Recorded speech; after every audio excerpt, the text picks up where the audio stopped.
Rob here, and today we're going to do another case study for video games, focusing on Assassin's Creed Valhalla. We've already done Assassin's Creed 3 Liberation.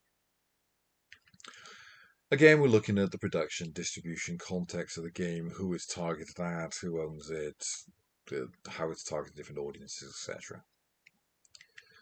Right, now, what is Assassin's Creed Valhalla? Well, this is the latest title in the Assassin's Creed franchise. It's released on November the 10th, 2020. Set in AD 873, the game recounts the fictional story set during the Viking invasion of Britain. The player controls Ivor, a Viking raider who becomes embroiled in the conflict between the Brotherhood of Assassins and the Templar Order. Each different version of Assassin's Creed is set in a different time period. Assassin's Creed Valhalla is the Viking version. There have been Greek versions. There's been, Assassin's Creed 3 was set during the French-Indian Wars in America. Various versions. This is against the backdrop of sort of like a wider rise in interest in Viking culture, I guess. You've got the History Channel show Vikings. You have the BBC TV's adaptation of The Last Kingdom, the Bernard Cornwell books, which have been a big hit over the last 10 years. You've got Robert Eggers' new film, The Northman, and that hilarious Danish sitcom, Norseman, which is fantastic. That's on Netflix, I think. So, yeah, Viking culture become a big thing. I mean, to be perfectly honest, a lot of this might be tied in with the popularity of Vikings with the far right. It's a bit disturbing, but there you go. So, this is the 12th installment in the Assassin's Creed franchise. It's the first of their games to be released on a next generation console, which is the PS5 and Xbox Series X or S.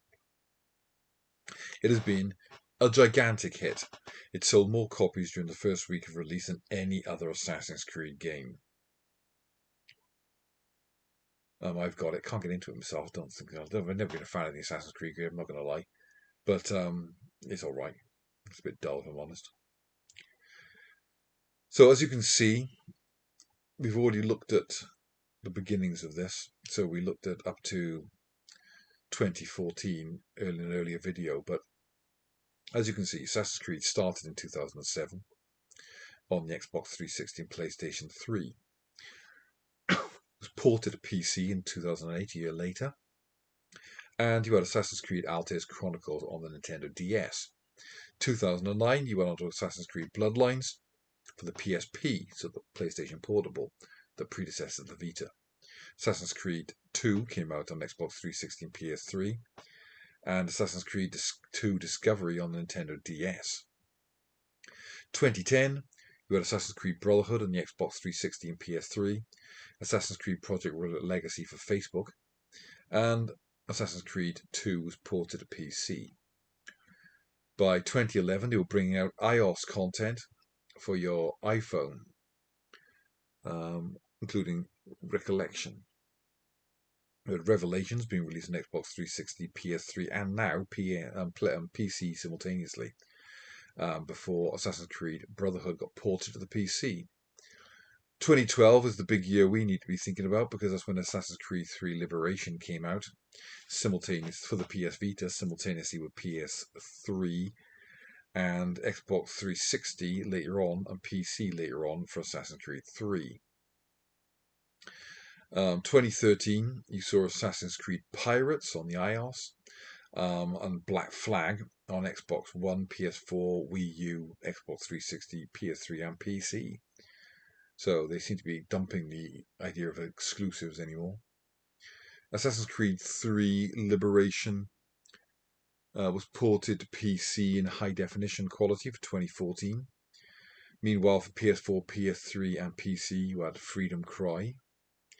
You had Assassin's Creed Unity that same year, and Rogue on Xbox 360 and PS3. Meanwhile, Assassin's Creed Memories was on iOS. So we're looking at PC, Xbox, PlayStation, iOS, portable versions for Vita and Nintendo DS, so they're covering all their bases. 2015, we saw the release of Syndicate, 2017, Origins, 2018, Odyssey, and 2020, Valhalla. So essentially, you've got a new Assassin's Creed, at least one new Assassin's Creed AAA franchise game coming out every year. So they are proper milking this franchise.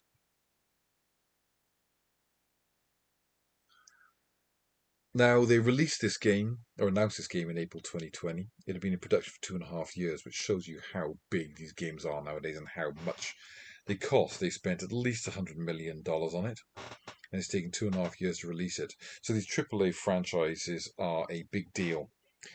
We're talking movie levels of budget here.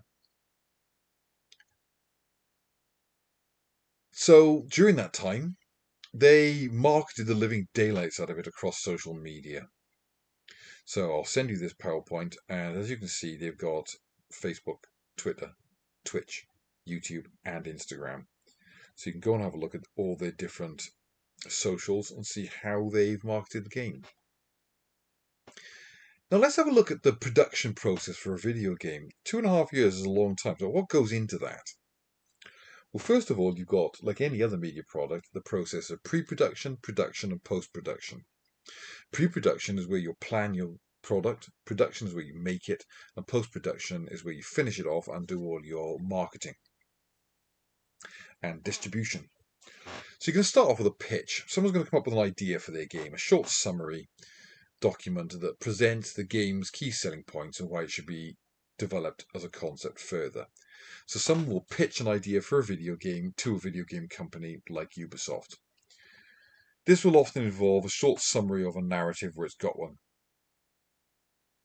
You'll also have you'll have concept artwork to show to investors to show them what the game will look like. You might even have a very basic playable version of the game so that they can have some idea what the gameplay will be like. So then you're going to start going through your concept and developing it. You will produce rough prototypes of gameplay, maybe very simple graphic versions. You will develop the look of your characters at this stage. You'll be artists involved, sketching designs for what you want your characters to look like, so I should say. So give you some kind of visual idea of the look and feel of the game, so that people who are investing in it to know what they're going to get. Having designed your game, you are then going to actually start making it. You're going to design your levels. As you can see in the top right here, we've got this GIF showing a very basic rendered version of what the characters will look like, how they'll move, what the environments will be like. This appears to be for The Last of Us 2 by the looks of it. So during development, the game designer implements and modifies the game design to reflect the current vision for the game, which will change and evolve as it goes along. They will add features, they will add levels, they will remove things, they will change them, they will try them out to see how they work. The art treatment will evolve, the backstory of the characters will evolve, you'll hire artists to design it, you will hire performers to do the voices. You might port it onto new platforms, or plan that anyway, to maybe target new demographics. You will design your layers, you will test them to see how they work. You'll then have to program the thing. This will be handled by programmers. They will incorporate new features demanded by the game design. You will fix any bugs that come during the development process. Even an off-the-shelf game, if an off-the-shelf game engine is going to be used, it's going to need a lot of programming and a lot of customization to fit any game you're putting it onto. Eventually, you're going to have a product that's not finished, but is close to finished, at least playable. So later on in the game project, testing becomes integral to the success of the product. You're going to have to test it to see if it works. You're going to find out what the problems are, what its bugs are, and you're going to have to fix them. This involves exploring anything and everything that's playable and recommending adjustments as required. So maybe it's a bit clunky, maybe the controls are a bit awkward, maybe it doesn't play as smoothly as you'd like, maybe it's a bit boring. Right? So you're going to stress test the game to try and break it, so that you make sure that released in a form that's not breakable. You might even release an open beta. So beta is an unfinished version of the game where you actually sell it to customers and get them to pay to do your product testing for you. So you can pay for early access to the games before anybody else and become a tester. And your feedback will help the developers to fix any problems. So, an alpha is a playable version of the game. You might release this to a small consumer audience to try and gather data about it, to fix through any flaws. So some people might actually pay to have alpha access. Or you might give it to super fans. Then there's a beta, which is a more finished version than the alpha. This tends to be almost complete, but it might still have some bugs and errors in it. But the only way you can find these bugs and errors is to get people to play it. So you might give people early access to a beta version for a fee, so they can get to be the first people to play it, and their feedback helps you to refine the game and make it better before it's released on a global release.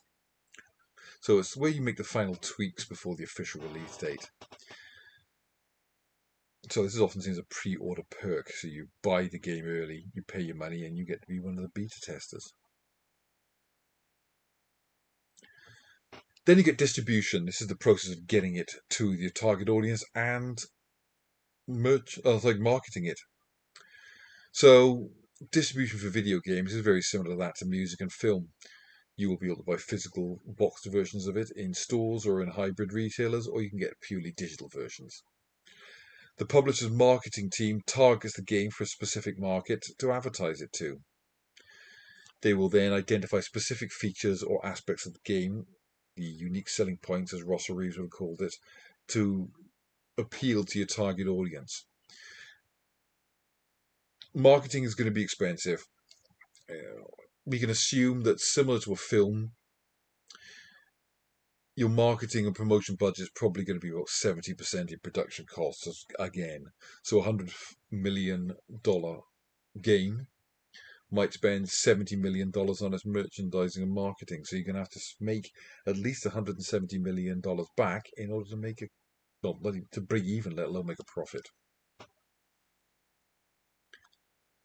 As technology is developed, the marketing of video games increasingly involves synergy across media platforms to attract a wide audience as possible. It's becoming increasingly common to see different editions of a game. So a basic vanilla version or a gold edition, which gives you extra stuff like more, skins, more DLCs, more perks, season passes to be able to play it online, for example. So your vanilla edition might cost you, say, 50 quid.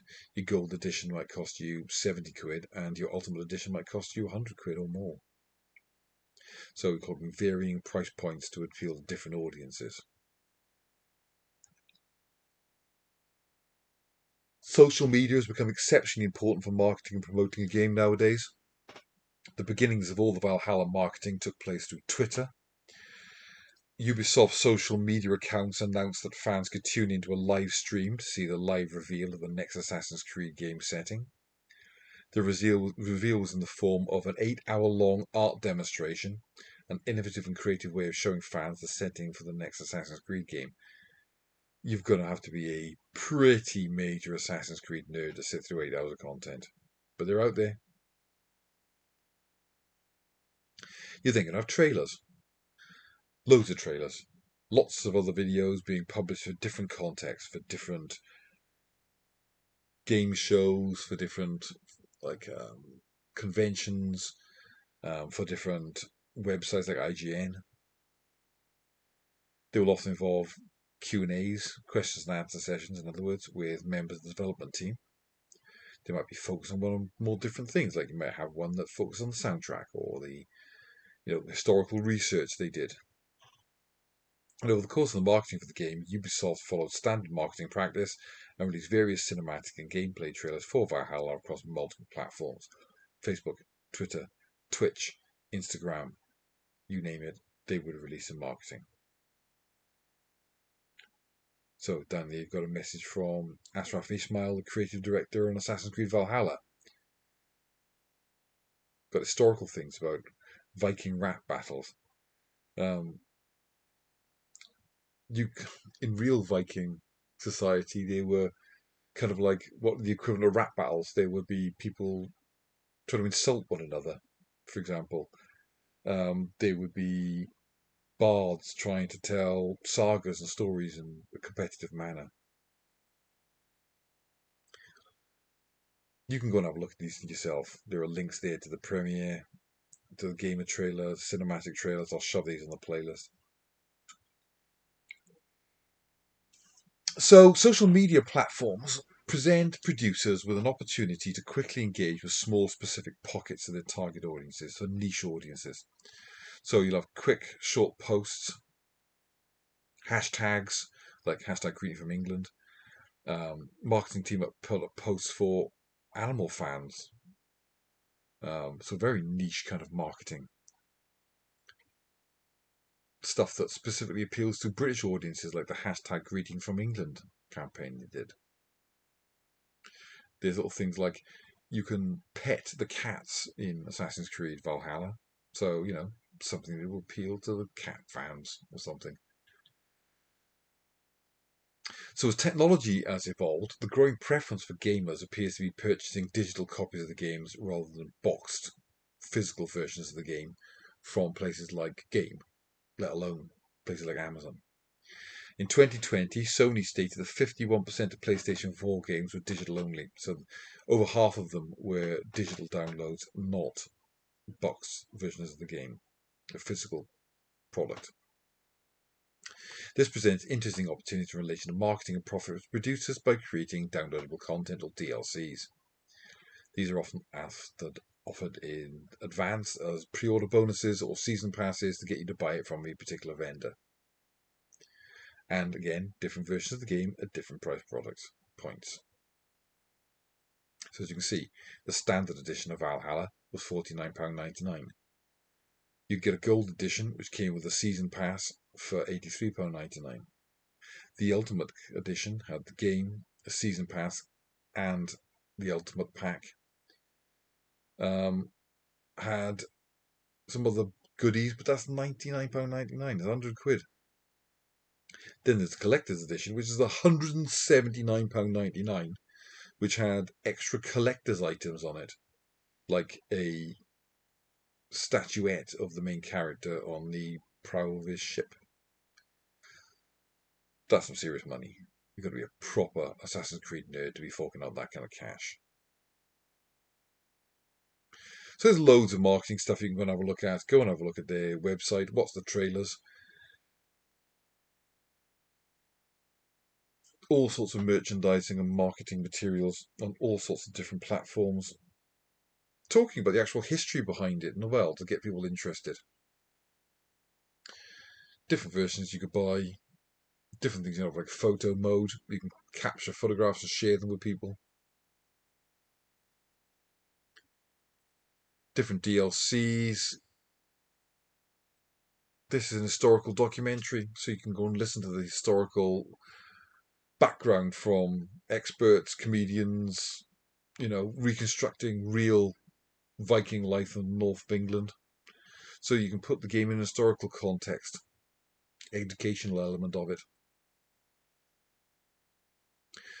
Some also interesting sort of like merchandising came out, like Assassin's Creed Valhalla had a joint venture with Reebok, where you could buy Assassin's Creed Valhalla Reeboks